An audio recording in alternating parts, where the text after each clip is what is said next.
बहुत मार मारब। पवन सिंह ना मार।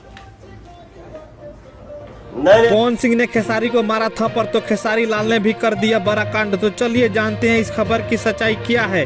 उससे पहले आप चैनल पर नए हो तो चैनल को लाइक एंड सब्सक्राइब कर दें, क्योंकि आपको हम दिखाएंगे वीडियो का पूरा क्लिप।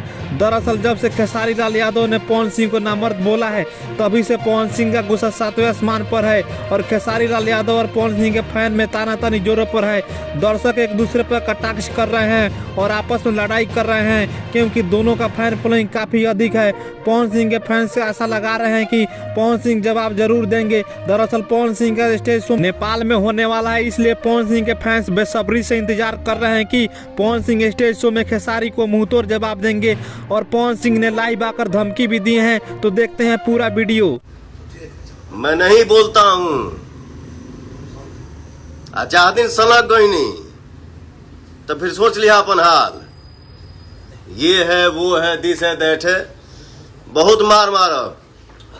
पवन सिंह ना मार। नहीं अरे इधर है ना दे सर कुकुर लोग से बहुत मार मारब।